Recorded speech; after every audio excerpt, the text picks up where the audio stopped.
Hey, hey, hey, hey, hey! Les bam, bing!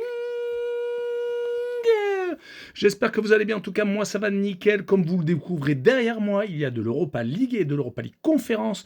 Ce sera entre le 18 et le 19 mars. Il n'y aura qu'un seul match aujourd'hui, car je fais la vidéo le 18 mars avec Braga contre Ferencváros. Et toutes les autres rencontres seront donc jeudi 19 mars. N'hésitez pas à aller dans mes commentaires, mettez vos avis pour ces huitièmes de finale retour. Plus on a d'avis, plus on est de fou, plus on touche à la perfection. N'hésitez surtout pas à mettre également vos critiques positives ou négatives, votre petit pouce. Partagez au maximum et rejoignez la communauté. On est de plus en plus nombreux. Merci encore. Allez, on attaque avec la première rencontre. Braga contre Ferencváros, comme je vous l'ai dit. C'est aujourd'hui, mercredi 18 mars, avec des Portugais qui se sont inclinés 2-0 en Hongrie, qui ont donc 2 longueurs de retard.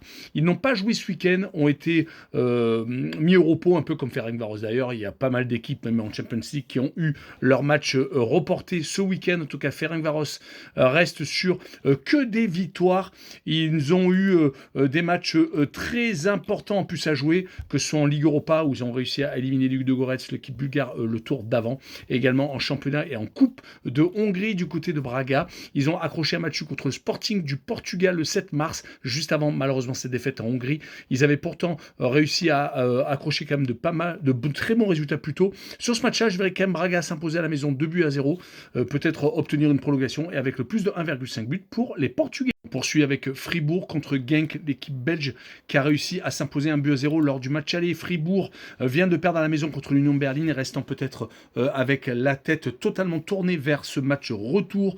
Mais quand on voit les dernières rencontres, on s'aperçoit que Fribourg n'a pas gagné depuis 4 rencontres, a quand même accroché un match contre Leverkusen, mais perdant contre Francfort, Genk et contre l'Union Berlin. Du côté de justement les Belges, ils sont sur 2 victoires consécutives et 3 victoires sur les 4 derniers matchs. Seul le leader du championnat belge de Jupiler Pro League, l'Union Saint-Gilloise, les a battus, sinon ils se sont imposés contre la Gantoise, Fribourg et Saint-Tron, mais c'était à chaque fois à la maison. Sur ce match-là, je verrai un but partout, avec un léger avantage peut-être pour les Allemands à la maison. On passe à un des matchs qui nous concerne le plus, c'est-à-dire Lyon contre le Celta Vigo. Les Gones ont réussi à arracher un match nul en terre espagnole lors du match aller, avec un Hendrik qui a réussi à obtenir donc cette égalisation, même s'il y a eu une erreur du gardien. En tout cas, les Lyonnais restent quand même sur 6 matchs consécutifs sans victoire, 2 défaites contre Strasbourg et Marseille et malheureusement 4 matchs nuls, dont un perdu au pénalty en Coupe de France.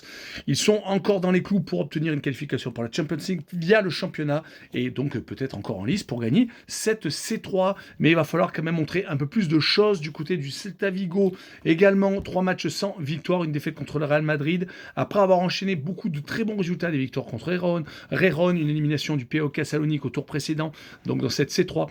Ils ont malheureusement donc chuté contre le Real en toute fin de rencontre en plus et ont enchaîné 2 partages de points donc contre le Betis de Séville. Sur ce match-là, je verrai, allez, avec espoir, les Lyonnais s'imposer de buts à 1 pour les points UEFA et peut-être, voilà, pour que les Gones obtiennent un quart de finale.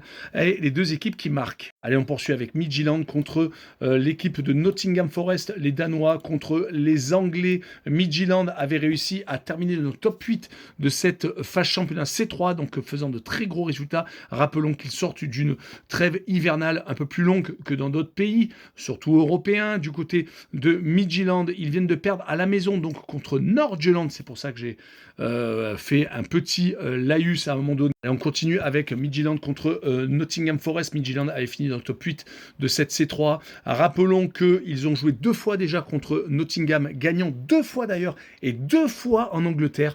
3-2 en phase championnat et 1-0 lors de ce 8e de finale aller. Donc lors du 8e de finale retour, il va falloir confirmer. Là, ils viennent de se faire battre à la maison par Nordjylland, mais ils avaient sans doute la tête à cette qualification pour un éventuel quart de finale qui serait historique du côté de Nottingham. 6 matchs consécutifs sans victoire depuis leur dernière succès plutôt en Turquie lors du tour précédent à Fenerbahçe, mais depuis donc beaucoup de matchs nuls et de défaites. Là, le dernier c'était contre Fulham, 0-0 ce week-end. Sur ce match-là, je verrai un match nul encore avec un léger avantage peut-être pour Nottingham qui doit absolument s'imposer. On poursuit avec la Roma contre Bologne. La Roma reste sur un match nul lors de la manche aller à Bologne. Ils ont également perdu ce week-end à Com. Donc ils sont plutôt dans le dur ces derniers temps avec 2 défaites et 2 matchs nuls sur les 4 dernières rencontres, toutes compétitions confondues. Du côté de Bologne, c'est très important, une victoire à Sassuolo. Dommage qu'ils aient été accrochés par l'AS Rome lors du match aller car ils sont vraiment sur une très grosse série. Un seul revers sur les 9 dernières rencontres, toutes compétitions confondues. 7 victoires et seulement 2 partages de points. Donc c'est une équipe qui est plutôt intéressante, mais je verrai quand même la Roma s'imposer 1-0 à la maison. Avec la double chance 1N, on ne sait jamais, et le moins de 3,5 buts sur le match. Le match suivant m'a donné des mots de tête. Aston Villa contre Lille. Le club anglais s'est imposé 1-0 lors du match aller. On sentait les Lillois un peu en perte de vitesse. Et bien écoutez, les Lillois viennent de s'imposer à Rennes alors qu'ils avaient énormément d'absents dans leur capitaine Courage. Benjamin André qui n'était pas là. Giroud est rentré en deuxième partie de rencontre. Ils ont donc pris 3 points très importants pour une éventuelle qualification pour la prochaine Champions League via la Ligue 1. Lille reste sur 3 victoires, 1 nul et un seul revers. Et c'était contre les Anglais, malheureusement. Donc que penser de ce match retour du côté des Villains? Ils viennent de perdre contre Manchester United. Ils n'ont gagné qu'une seule fois sur la scène de la rencontre. Et bien c'était contre Lille. Donc c'est vraiment très compliqué de comprendre comment sont les Villains actuellement. En tout cas, c'est une victoire, 3 défaites sur les 4 dernières rencontres. Sur ce match-là, je verrai quand même Aston Villa confirmé. Malheureusement, Lille à l'extérieur en Coupe d'Europe, ils ont réussi à faire quelques coups, mais malheureusement, des fois, se sont totalement loupés.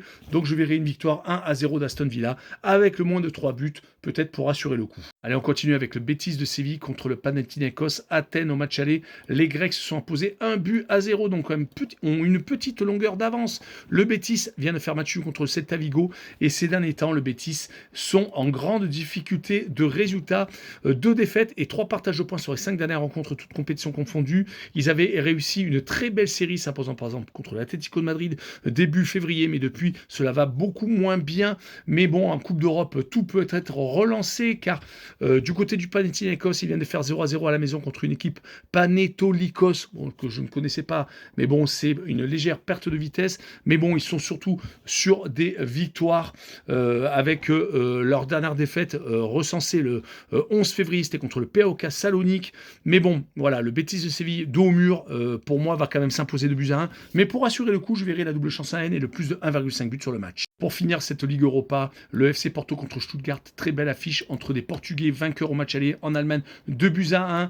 Et donc, une équipe qui est toujours leader de Liga Sagres au Portugal, qui n'a perdu qu'une seule fois sur les 5 dernières rencontres. C'était lors de la demi-finale allée de Coupe du Portugal contre le Sporting, champion en titre, 1-0 seulement. Ils ont également été accrochés à Benfica, mais bon, c'est une formation qui ne perd quasiment jamais, qui a réussi un parcours parfait pour restant en Liga Sagres, car ils n'ont pas encore connu la défaite. Du côté de Stuttgart, une victoire contre Leipzig qui redonne le sourire, car ces derniers temps, à part les victoires à la maison, malheureusement, cette défaite contre le FC Porto, à l'extérieur, c'est un peu plus compliqué, même s'ils font quand même pas mal de partage de points, comme à Mayence le 7 mars. Sur ce match-là, je verrai quand même le FC Porto s'imposer 3-1 pour confirmer son succès du match aller, avec la double chance 1N et le plus de 1,5 but sur le match. On finira avec l'Europa League Conférence le 19 mars avec les 8e de finale retour.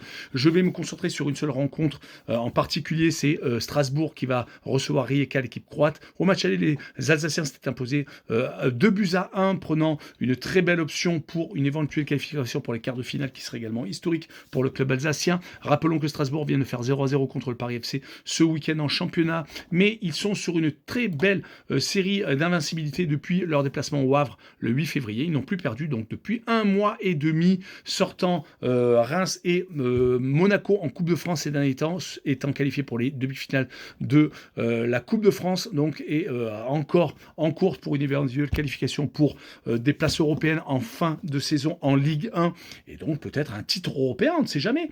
Du côté de Rijeka, 2 défaites consécutives, ils sont en train de caler peut-être au mauvais moment plutôt, et sur ce match-là, je verrai Strasbourg s'imposer 2-0 avec la double chance 1N, on ne sait jamais, et le moins de 3,5 buts sur le match. Et les autres résultats que je vous propose, je verrai l'AEK Athènes s'imposer 2-0 contre Cellier, le club slovène. Rappelons qu'à l'aller, l'AEK s'était imposé 4-0 en déplacement. Je verrai le plus de 1,5 but pour les Grecs. Je verrai également un 0-0 entre l'AEK Larnaca et Crystal Palace. Rappelons que le club chypriote avait gagné en phase championnat en Angleterre et a fait 0-0 lors du match aller. Donc sur ce match-là, je verrai également un 0-0, surtout que le Crystal Palace reste sur 2 0-0 consécutifs. Et je verrai les deux équipes qui ne marquent pas. Je verrai ensuite Mayence s'imposer 2-0 contre Sigma Olomouc, le club tchèque. Au match aller, il y a eu 0-0, mais Mayence est actuellement sur une victoire ou Werder de Brême. Et je verrai le plus de 1,5 but pour le club allemand. Découvrez les autres résultats.